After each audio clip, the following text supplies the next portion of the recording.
Boa noite. Hoje aconteceu um ataque a uma creche. Eu, em geral, tenho ignorado um pouco esses ataques a escolas, né, em geral, porque é um tema que é muito difícil para nós, né, para que a gente consiga falar sobre isso. Mas já tem um tempo que eu tenho olhado com mais tranquilidade para uma referência sobre isso, porque é claro, eu acho que isso move todas as pessoas, né? E eu tenho uma referência sobre isso que eu tenho trabalhado na minha cabeça. E eu vou trazer para vocês aqui, tá? Bom, aqui tem várias notícias, acabou de acontecer, olha só, há 13 horas no G1, né? Parece que foram 4 crianças que foram vítimas a esse ataque. Esse homem que foi preso, ele já tinha algumas passagens pela polícia, ele se entregou. Então vamos ler aqui essas notícias primeiro. Eu só vim realmente falar sobre isso porque me surpreendeu muito ser uma pessoa totalmente fora daquele local, né? Em geral, os ataques, inclusive a referência que eu vou trazer é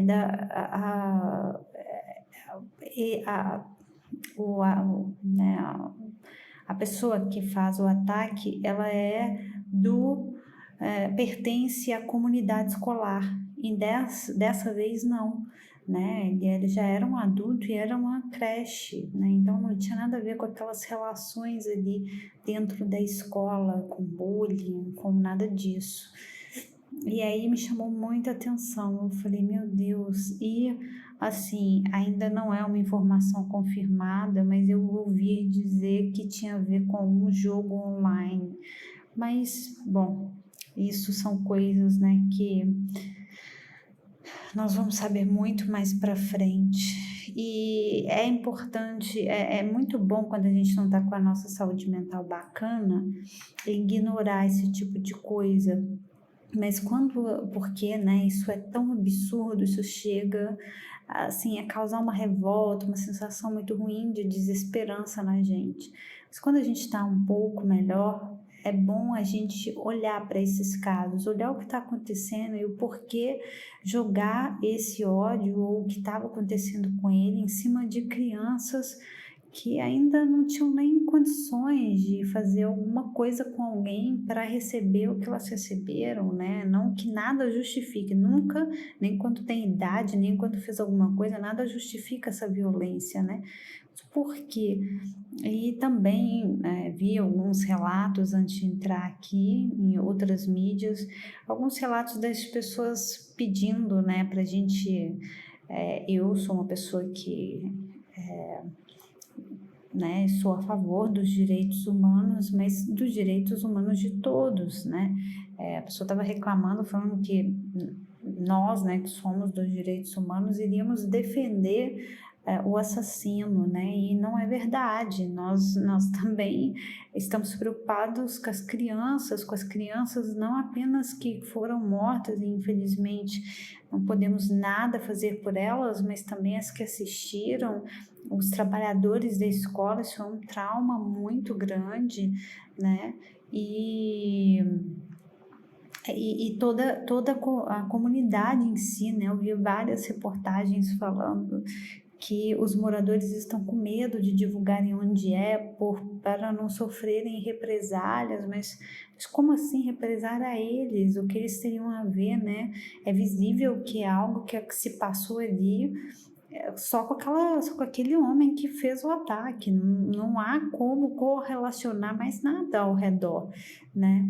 E logicamente pensamos em todas essas pessoas, né? Não há por que não pensar. A intenção, né, eu acredito, de todas as pessoas que pensam com o viés dos direitos humanos é preservar isso para todos, né?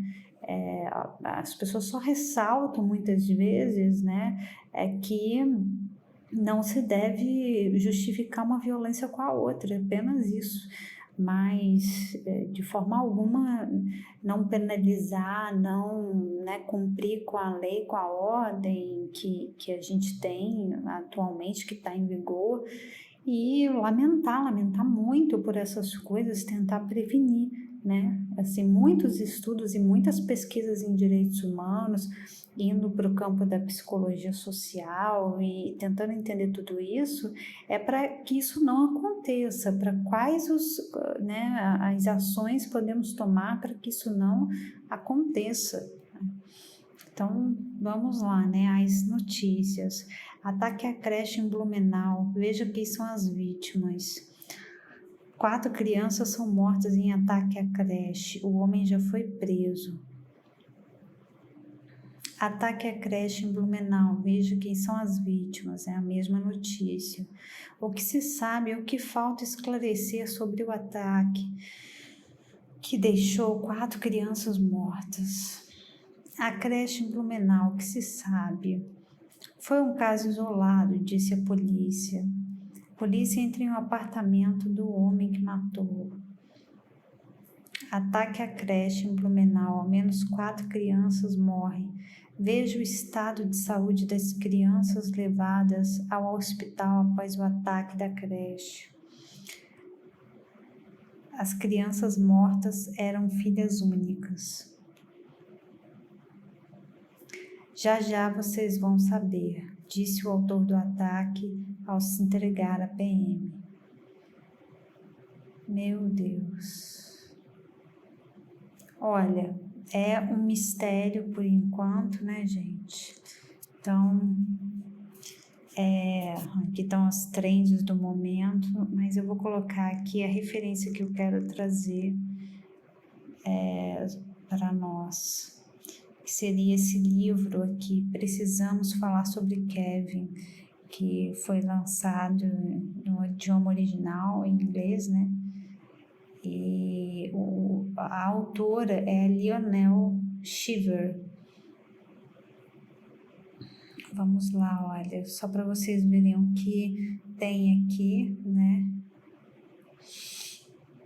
É um romance de ficção publicado em 2013, escrito por Lionel Shiver, que trata sobre um massacre escolar fictício, segundo a perspectiva da mãe do assassino. Então, ela ela escreve cartas para o pai, né, que foi com ele que ela teve o filho, mas eles se separaram, então ela escreve cartas para ele, tentando entender, porque por mais que esse assassino atual, né, dessa creche, que faz tempo que eu não vejo nada tão absurdo, por mais que ele explique que seja um jogo, que seja qualquer coisa, né, é muito cruel para que passe pelo nosso entendimento e a gente consiga absorver.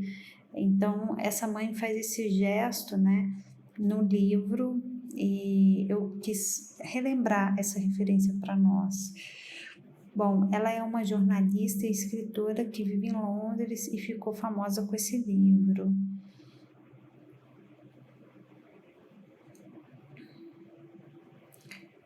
Então,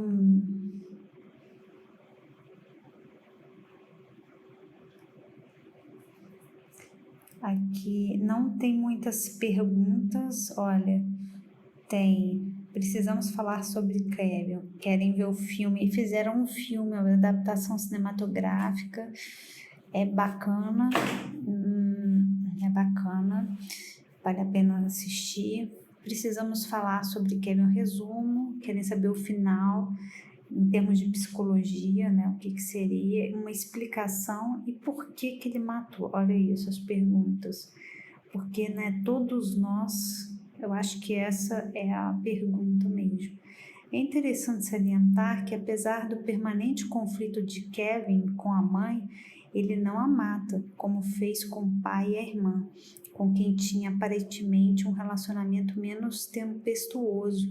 Isso indica uma grande ambivalência, pois a poupa, deixando-a viva, pereniza seu sofrimento. Qual era o problema de Kevin? Isso tudo na ficção, tá, gente? Por isso me sinto mais à vontade de falar do que sobre esse ataque em si. Após passar pela posição esquizoparanoide, a criança passa pela posição depressiva, que tende a ocorrer de 3 a 6 meses. Mas podemos perceber que para Kevin não passa por essa fase, pois ele não possui medo de perder o objeto de amor. Ele considera que não possui esse objeto. Qual a mensagem do filme? O filme, como é baseado no livro, né, mas é algo diferente, só digo isso, não é a mesma coisa. Vamos ver o filme, né, foi inspirado. É um filme emocionalmente pesado, bastante, gente, que traz à tona inúmeras questões a serem discutidas do ponto de vista do relacionamento entre pais e filhos, da colocação de limites, da repercussão da dificuldade de comunicação de afetos entre mãe e filho e dos possíveis problemas decorrentes da depressão pós-parto e das dificuldades, enfim, né? No livro, né? Quantas pessoas ele matou? 11 pessoas. Lionel Shiver, que era na ficção o filho dela, realiza uma espécie de genealogia do assassino. Não, perdão, Lionel Shiver é ela, perdão. Realiza uma espécie de genealogia do assassino, ao criar na ficção uma chacina similar a tantas provocadas por jovens em escolas americanas, e tem acontecido aos montes no Brasil. Aos 15 anos, o personagem Kevin mata 11 pessoas, entre colegas no colégio e familiares.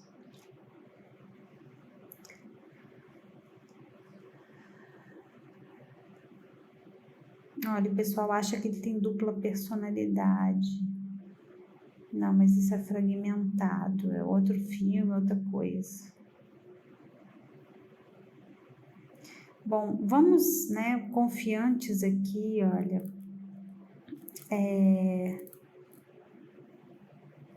Olha para vocês verem, olha, querem saber o diagnóstico, porque ele odiava a mãe, a violência, a construção de um massacre. É bem isso mesmo. É bem isso mesmo. É porque a gente vai entendendo o que acontece ali, né, no cotidiano, para ir formando essa personalidade. Mas a verdade é que não dá nenhuma resposta, ainda bem, né, gente? Porque isso é muito pessoal e de caso a caso. Bom, vamos ver aqui nesse blog Educação o que aconteceu aqui, porque isso é uma questão muito da área da educação, isso me surpreende muito. Fico pensando os professores, eu tenho uma amiga professora e ela já me relatou, assim, sem falar com todas as letras, parece que ela tinha até medo de pronunciar isso em voz alta, mas ela uma vez me relatou algo parecido com ter medo de executar a função dela como professora, e eu fiquei pensativa, né? Falei, nossa, será que os alunos são tão travessos, né, na minha cabeça? Enfim, eu nunca imaginei, sabe? As coisas que têm acontecido, eu realmente me surpreendem e eu fico pensando para quem é professor, quem está na sala de aula, né? Para os alunos, eles ficam imaginando todo mundo voltando da pandemia agora para as salas de aula e pensando, será que estou seguro aqui? Né? Como é que você estuda num ambiente assim, que você não tem respiração? Não consigo prever isso. Então vamos olhar aqui, né, um site que tem esse viés, né, pedagógico, que lida com o campo da educação. O que eles teriam a dizer? Precisamos falar sobre Kevin, que é o livro que eu estou trazendo como referência para a gente pensar esse caso de hoje, e a sua explicação pelas teorias, eu acredito que seja a Melanie Klein, isso mesmo, tá? Bom, vamos lá. A gente vai ler essa aqui é uma foto do filme, a atriz Tilda, que faz a mãe, o Kevin, que é o adolescente, está ao lado dela, e os dois irmãos, tá bom? No início do filme, Eva, então ele vai partir do filme, tá bom? Mas depois eu vou entrar um pouquinho mais no livro. No início do filme, Eva aparece debilitada e confusa, morando sozinha e procurando emprego em uma agência de viagem. A todo momento, ela tem lapsos de memória e sobre o seu passado, nos quais aparecem cenas com o seu marido Franklin e seus filhos Kevin e Lucy. Após sua entrevista de emprego, ela é agredida física e verbalmente por outra mulher na rua. Um homem assiste à agressão e diz poder ajudá-la, chamando a polícia. Ela diz que ela disse é sua culpa e recusa ajuda. Então a gente, como espectador, tira tudo que eu contei até agora, né? Essa pessoa aqui descreveu super bem a primeira cena do filme. As primeiras impressões, não é a primeira cena, na verdade. Descreveu super bem, porque é um pouco isso mesmo. A gente vê uma mulher tentando viver o cotidiano, né? Lembrando de algumas cenas familiares, sendo agredida e achando que a agressão está correta. Aí a gente fica, bom, o que será isso? É claro que dificilmente você vai ver esse filme desavisado. É um filme mais de circuito de festivais e, né, tá na sinopse. Acho muito difícil a pessoa ver achando que vai, sei lá, ver uma dona de casa se reinventando. Não tem isso. Então todo mundo já sabe que tem a ver com assassinato em massa e é muito, né? Então não é tão surpreendente. Mas se você imaginar que você não sabe nada, realmente você fica, mas como assim? Ela está sendo agredida e não revida, ou pelo menos, né, não se protege minimamente, né?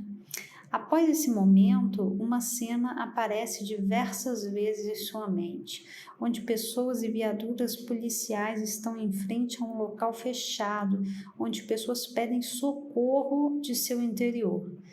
Ela se recorda de como conheceu o marido Franklin e de como engravidou e como ocorreu o processo de gestação. Isso no filme é perfeito, mas no livro também desenvolve muito bem, porque esse livro ele discute principalmente a questão da maternidade, né? Como as mulheres elas são convidadas a ser mãe, sim ou sim, né? Não tem opção. E quando não é assim por alguma pressão externa de pessoas próximas da sociedade, às vezes até do emprego, né?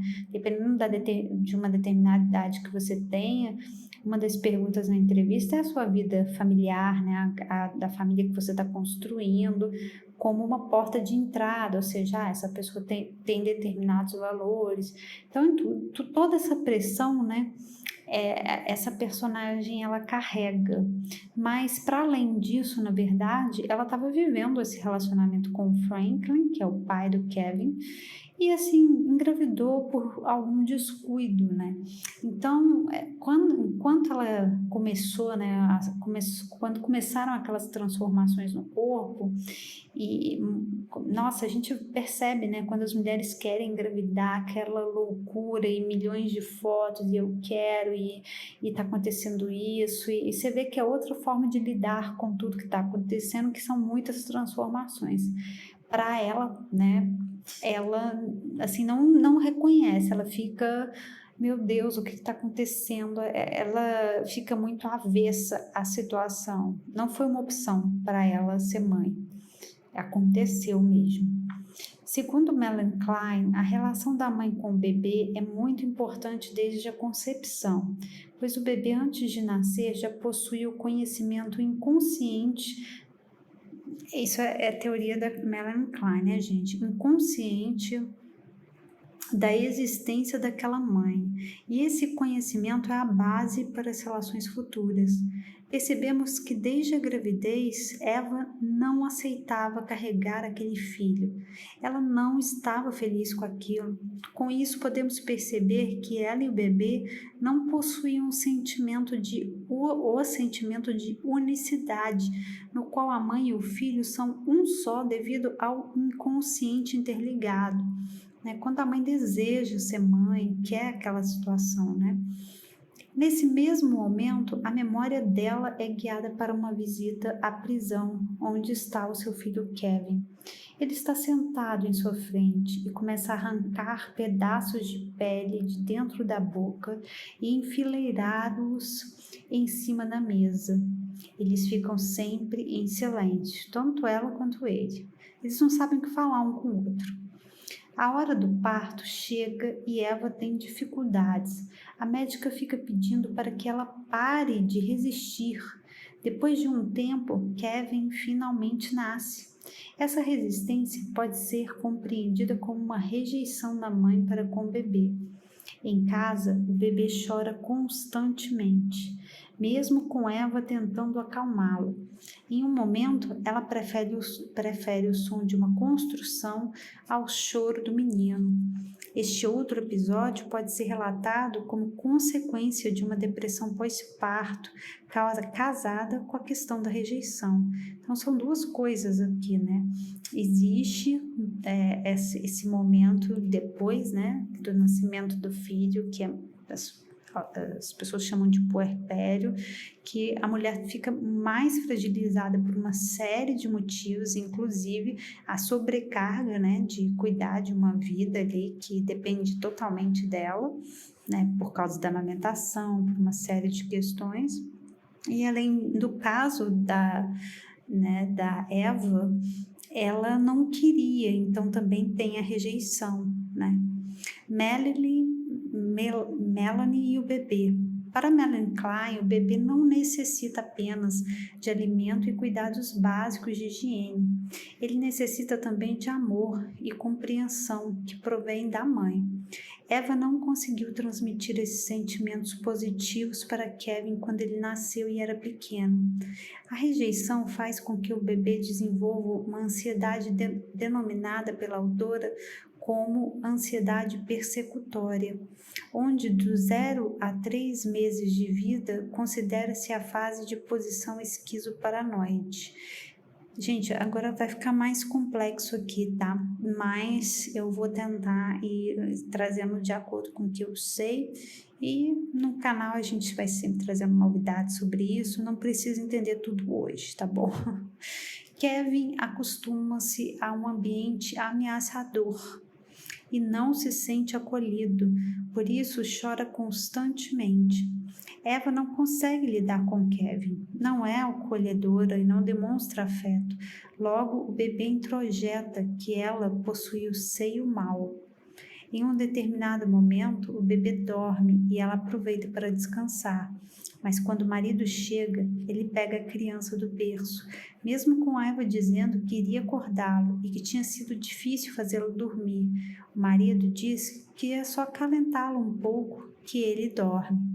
Ela se recorda das tentativas de Kevin interagir com ela usando uma bola, mas ele parece olhá-la com indiferença e não reage às investidas dela. Devido a esta falta de interação, o excesso de choro quando menor e a ausência de fala, Eva leva o filho ao médico, acreditando que o diagnóstico possa ser surdez ou autismo. O médico examina Kevin e diz que não há nada de errado. Chegando em casa, ela tenta novamente o jogo da bola. Primeiramente, o menino reage jogando a bola de volta, mas depois torna a ignorá-la. Ela tenta ensiná-lo a falar algumas palavras específicas, mas quando ela pede que ele repita mamãe, ele se nega. Eva diz a Kevin que era mais feliz antes dele nascer. Isso é real, gente, ela fala isso mesmo no filme. Após passar pela posição esquizoparanoide, a criança passa pela posição depressiva, onde que tende a ocorrer de 3 a 6 meses, mas podemos perceber que Kevin não passa por essa fase, pois ele não possui o medo de perder o objeto de amor. Ele considera que não possui esse objeto. Isso faz com que frequentemente ele demonstre impulsos destrutivos e sente prazer em agredir a mãe de alguma maneira. A família se muda para uma casa maior, mesmo com Eva querendo o contrário. Gente, a casa no filme é assim um personagem, porque eu nunca vi uma casa tão grande e tão vazia. Não há móveis e eu, assim, por gosto pessoal, eu acho eu adoro, acho bonito, mas é estranho, porque você não vê isso, não é comum, né? É praticamente quase como se eles tivessem aderido ao minimalismo, e você vê que não é por questões de não ter dinheiro, porque tudo é muito chique e bonito, o que tem, mas a casa quase não tem nada, objeto nenhum. Então eles se mudam para essa casa maior, né? Mesmo com Eva querendo o contrário, pois Franklin acredita que Kevin precisa de mais espaço e ele também. Uma noite, Eva e Franklin estão tendo relações íntimas no quarto e Kevin entra dizendo que fez cocô. Imediatamente o pai deixa Eva sozinha e vai acolher o filho em suas necessidades. Ela decora um cômodo da casa com temas de viagem e o filho diz que isso é idiotice e ela fala que pode ajudá-lo a fazer o mesmo com algo que ele se interesse. Mas ele se recusa e mantém a ideia de que é idiotice. Aqui, essa cena é muito emblemática, ela começa, né, a querer reconstruir algum espaço para ela, né, já que a casa é grande, né, vou pegar esse espaço aqui e fazer algo do meu gosto, e parece que ela tinha esses desejos, talvez se ela não tivesse tido filho, ela estaria viajando, fazendo as coisas dela, então ela começa a expressar isso na parede, de alguma forma, e o filho, assim, realmente no filme a gente vai construindo um certo medo dele, né, no filme eu não tive a sensação de conseguir compreendê-lo, que é um gesto que eu acho que no livro a gente consegue mais conseguir ir acompanhando tanto um personagem quanto o outro. No filme eu só consigo acompanhar a mãe, né? Consigo entender essas motivações dela como mulher, né? Como ela foi parecendo descer um tobogã sem saber o que estava acontecendo, né? Desde que ela engravidou, né? Porque se ela não tivesse engravidado, ela não teria tido filho. Parece óbvio o que eu tô falando, mas não é. Ela não teria feito como muitas mães fazem, sabe, de tudo, fazem inseminação, isso, aquilo, até barriga de aluguel. Ela não seria uma dessas pessoas, caso ela não tivesse sido pega de surpresa, né? E é muito nítido para ela, porque algumas mães, quando a maternidade acontece, elas ascendem para esse desejo, né? Isso tentando romantizar ao mínimo aqui a situação, e acham aquilo bom e agradecem. Eu não sei se falando da boca para fora, tentando se convencer, ou é isso mesmo, mas enfim, muitas mulheres revelam isso na intimidade, né, que descobriram esse desejo depois que aconteceu. E é raro, o que acontece de ser mais raro é se planejar, eu quero ter de uma forma tranquila, não sendo, por exemplo, pressão por um casamento que foi feito, e aí é o próximo passo, é óbvio. Então, assim, a maternidade para a mulher é uma situação muito complexa. No filme, isso é mais feliz, no livro também é muito bem retratado. Agora, no filme, o Kevin, ou o menino, eu acho que a coisa fica um pouco caricata, assim, e não consegue pegar mesmo. Então, é isso, ele começa a fazer essas coisas que criança faz mesmo, né? Ele é estranho, porque não é uma relação de filho, sabe? Porque ele repreende ela, é muito estranho, ele repreende ela construindo um mural, né? Qualquer criança ia adorar, cola, figura, ela fazendo uma coisa quase infantil, e ele repreende, falando que é idiota, né? Aí ela convida, fala, não, vem fazer comigo. Aí é que fica mais idiota ainda, né? Enfim, ele espera ela sair do local e mancha a parede com uma arminha de tinta. Isso é tudo ficção, tá, gente? Lembrando que isso não aconteceu, isso é tudo um pensamento dessa jornalista. Poxa, como é que será que se deu? Mas é claro, ela é uma jornalista, fez pesquisa sobre isso e tal, mas no filme é um pouco assim, enfim. Ele vai lá e risca tudo, faz uma arma de tinta. Eva se enfurece e destrói a arma. O pensamento retorna a mais uma visita da prisão. Dessa vez, Kevin está passando a mão sobre uma cicatriz no braço. A mãe pergunta se ele se lembra do que aconteceu. A cena muda e Eva aparece tentando ensinar matemática para ele, enquanto pequeno. Ele responde errado propositalmente várias vezes e amassa as folhas que ela lhe dá. Ele faz cocô na fralda e ela reclama de trocá-lo.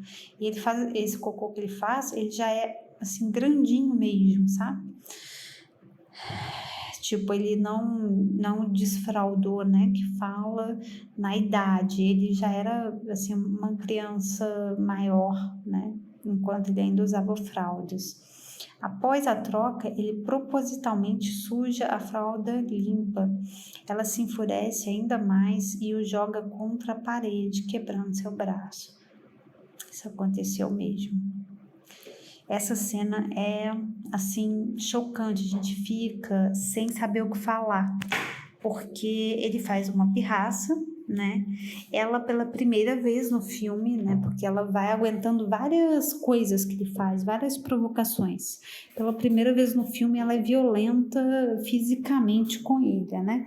Porque em geral ela não era violenta, ela era apática, sem afeto, mas não violenta, né? Dessa vez não, ela pega com toda força, joga ele longe, ele quebra o braço, né? E aí eu pelo menos como espectadora, me surpreendeu muito, porque eu achei agora ele vai fazer um auê, né? Agora que nós vamos entender tudo. Não, gente, não, é surpreendente. Provavelmente ela vai narrar aqui, vamos ver.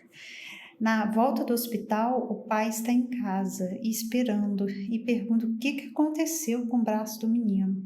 O Kevin mente para o pai, dizendo que caiu sozinho do trocador e em um minuto de distração da mãe. Aí ele olha para a mãe, gente. Ele olha, tipo assim, tá vendo? Não vou contar para ninguém o que você fez. Meu Deus, é uma tensão. Esse filme é muito, desculpe, esse filme é muito difícil de ver, não é mole não. A relação de Kevin com a mãe. Nesse momento, podemos perceber a relação sádico, oral e anal que Kevin possui com a mãe. A parte anal se dá devido ao controle. O garoto sabe controlar os esfíncteres, mas ao mesmo tempo,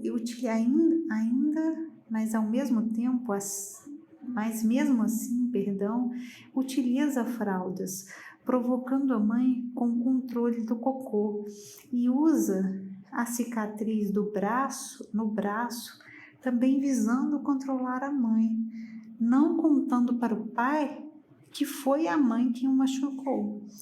Eva e Kevin estão andando de carro e ele reclama da música que a mãe está ouvindo no rádio. Ela desliga o aparelho e pergunta se eles podem passar em uma loja. O menino diz que não quer e ela cede sua vontade, retornando para casa. Durante o jantar, Kevin diz que a mãe é gorda. Mais tarde, Eva conta para Franklin que está grávida novamente. Olha isso, gente, não bastando ser mãe do Kevin, ela engravida, com todo esse pesadelo acontecendo, não estava dando certo, ela engravida de novo. No dia seguinte, Eva tenta explicar para Kevin como se engravida, com palavras delicadas. Mas ele diz que já sabe como se transa e que não gostaria de ter outra pessoa na família deles. Uau! Lucy nasceu, essa irmã dele, e ainda na maternidade, Kevin joga água na cabeça dela. O pai não o repreende e o leva para comer alguma coisa, enquanto a mãe fica no quarto com o bebê. Esse comportamento de Kevin pode ser explicado devido aos ciúmes que ele sente por ter mais uma pessoa na relação entre ele, a mãe e o pai. Em casa, Eva e Kevin parecem se entender quando ela o auxilia em uma doença e lê para ele dormir, mas no dia seguinte, Kevin não deixa que ele se aproxime nem para ajudá-lo a se vestir. Franklin começa a ensinar a Kevin o arco e flecha. O menino torna-se muito bom e evolui com facilidade. O pequeno momento de atenção que Kevin dá para a mãe pode ser porque ela estava contando a história de Robin Hood para ele. Esse momento é o mais bonitinho do filme. Assim, eles se conectam através da mãe, né, da Eva, tá contando a história para ele. Eu achei super bonito, assim, né? Pelo menos você via ali, tanto ele quanto ela tentando ter aquela relação de alguma forma. Infelizmente não rolou, né? Portanto, havia o interesse do arco e flecha e que o pai estava ensinando, e não pela história estar sendo contada pela mãe. Engraçado aqui, eu não interpretei assim. Eu super interpretei que ela conseguiu fisgar ele, né? Foi a primeira vez que eles estavam se tocando, ele deitou no colo dela. Eu não interpretei a mesma coisa. Durante a época do Natal, o Kevin amarra a irmã com enfeites e diz que eles estão brincando de sequestro de Natal. No mesmo dia, ele pede que a irmã pegue um refrigerante na geladeira e ela retorna com a bebida errada. Ele a chama de retardada e manda pegar o correio. A relação ciumenta de Kevin com sua irmã. Os impulsos agressivos estão voltados à irmã nesse momento, pois o garoto tem ciúmes da menina com a mãe e tenta agredi-la de diversas formas. Nesses momentos de agressividade, o superego não atua. Não vou entrar no conceito aqui de superego, gente, mas vamos fluindo, tá? Deixando falar mais alto o id. Por isso, que é outro conceito também, ambos psicanalíticos, onde a gente fala sobre isso aqui. Por isso, ele não sente remorso. Eva tenta uma nova aproximação com o filho, levando ele para jogar golfe e jantar. Ela faz um comentário maldoso sobre pessoas gordas e Kevin fala que quando quer, ela sabe ser cruel e que puxou isso dela. A irmã de Kevin machuca o olho e o pai não acredita que o menino seja responsável por isso. Quando Eva comenta essa possibilidade, eles têm um pequeno desentendimento. Mediante esses desentendimentos, por causa de Kevin, Franklin e Eva decidem se separar. Quando as aulas terminarem, visando não causar impacto nos estudos dos filhos, e o menino entra na sala no momento da conversa, dizendo que o contexto de tudo aquilo era ele. Ou seja, ele acaba pegando o pai e a mãe, falando que vão se separar por causa do Kevin. Enfim, o filme é bem... vai construindo as coisas assim, falando, nossa, que era muito sem saída. Certo dia, pela manhã, todos saem para executar suas rotinas e durante o trabalho, Eva é avisada de que algo está acontecendo na escola do filho. Dentro da escola, Kevin trava todas as saídas e aquela cena de pessoas pedindo socorro se repete. Bombeiros conseguem liberar as portas e Kevin sai ileso, com as mãos para cima. Ele é algemado e levado pelos policiais. Nossa, a descrição dessa pessoa é muito legal aqui, porque não é pesado, né? E o filme também não tem sangue, não tem nada. Em seguida, a cena das maçãs acontece. Gente, essa cena é bem emblemática. Vamos ver se eu consigo falar aqui. Com alunos sangrando e... Perdão, a cena das macas acontece, com alunos sangrando e pais chorando. Kevin atacou os colegas de escola com arco e flecha, matando alguns e ferindo outros. Eva não havia conseguido falar com Franklin o dia todo. Ela volta para casa querendo encontrá-lo para que conversem sobre o ocorrido, mas ela encontra o marido e a filha pequena, também flechados no jardim. O planejamento da ação. Tudo foi premeditado antes pelo menino. Não foi uma ação repentina e impensada. Ele se aproveitou da idade, ainda não possuía 16 anos, para que a mãe fosse considerada culpada pelo seu crime. Mesmo ele sendo preso e ela continuando em liberdade, ela foi hostilizada pela população da cidade e teve que conviver com o sofrimento da situação. Eva tende a culpar-se por tudo que aconteceu, o que demonstra um sentimento de autopunição. No final do filme, Eva aparece novamente visitando o filho na prisão e eles conversam. Ela pergunta por que ele fez tudo aquilo e ele responde que achava que sabia, mas hoje não tem mais certeza. Ela o abraça e pela primeira vez ele retribuiu. Ela vai embora. Chegando em casa, ela arruma um quarto para Kevin exatamente como era antes, milimetricamente organizado para ser igual. Isso demonstra um sentimento de reparação, com o objetivo de restaurar os laços de mãe e filho.